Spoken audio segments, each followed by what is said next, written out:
Highway দিয়ে হাঁটতেছি, কোনো ধরনের গাড়ি পাচ্ছি না।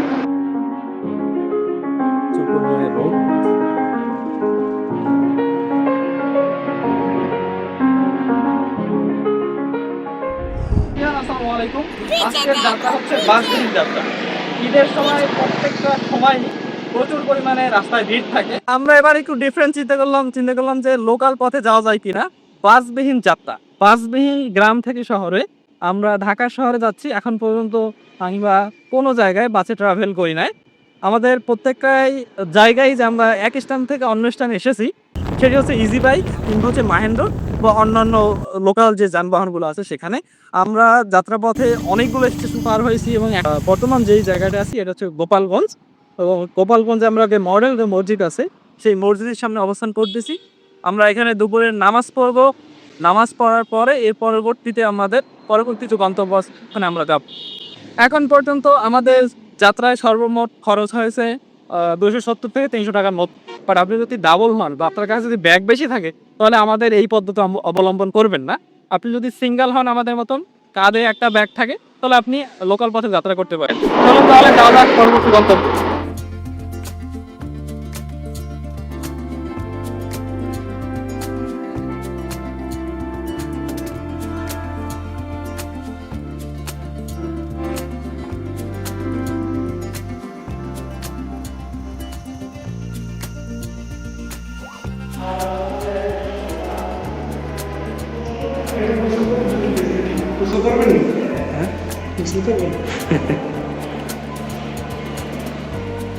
বাংলাদেশের প্রত্যেকটা মডেল মসজিদের যে ডিজাইন সেটি আসলে একই রকম, তো এটা আসলে দেখানোর কিছু নাই।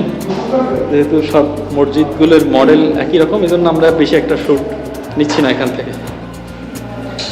জুমার নামাজ পড়ে আমরা বের হলাম। এই মুহূর্তে আছে হচ্ছে গোপালগঞ্জের যেই মডেল মসজিদ, সেই মডেল মসজিদের সামনে। প্রচুর পরিমাণে রোদ। তো আমাদের হচ্ছে নামাজ শেষ, আমাদের এখন পরবর্তী গন্তব্যে চলে যেতে হবে। আচ্ছা, জুতা নেওয়া হয়েছে? জুতা কই? আমার জুতা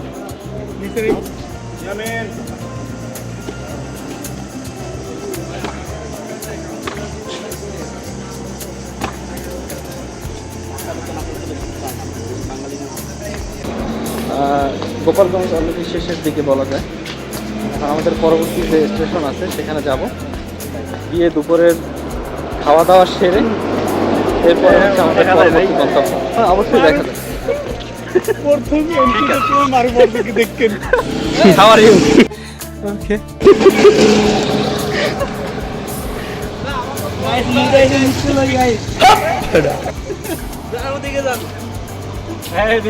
আমাদের টিম মেটের প্রাকৃতিক চাপ পেয়েছে, হিসু করতে গেছে।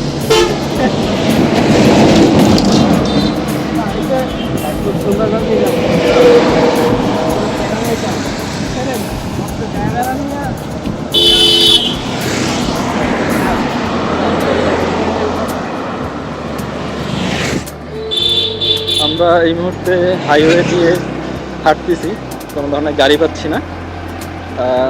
যদি কোনো অটো পাই সেক্ষেত্রে অটোতে আমরা নেক্সট স্টেশনে যাব এবং ওখান থেকে হচ্ছে যেই বাস, ঢাকার যে বাস সেটি পাওয়ার চেষ্টা করবো। যদি পাই তাহলে বাস। আমরা এই মুহূর্তে একটা অটোতে উঠেছি এবং এখান থেকে নেক্সট স্টেশনের যে ভাড়া সেটা হচ্ছে 50 টাকা। আমরা চেষ্টা করতেছি ভেঙে ভেঙে হচ্ছে স্টেশনগুলো পার হওয়ার জন্য। দেখি কত দূর পার হতে পারি।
আমরা পরবর্তী স্টেশনের কাছাকাছি চলে এসেছি। আমরা ট্রাই করব এই স্টেশন থেকে যেন বাস পাই।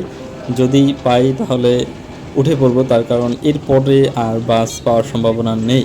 তো আমরা যদি বাসে যদি সিট নাও থাকে, আমরা চেষ্টা করব ওই বাসেই উঠে যাওয়ার জন্য। তার কারণ আমাদের হাতে সময় খুবই অল্প, আমাদের সন্ধ্যার মধ্যেই ঢাকাতে পৌঁছতে হবে। যদি আমরা এই বাস মিস করি তাহলে হয়তো আমাদের যেতে অনেক ভোগান্তি হতে পারে। তো অবশেষে আমরা একটি বাস পেয়ে গেলাম এবং এই বাসের মধ্যে কোনো ধরনের সিট পাওয়া যায় না, যার কারণে আমাদের দাঁড়িয়ে ট্রাভেল করতে হচ্ছে। যেহেতু এমার্জেন্সি, তো সেই ক্ষেত্রে অবশ্যই দাঁড়িয়েই যেতে হবে।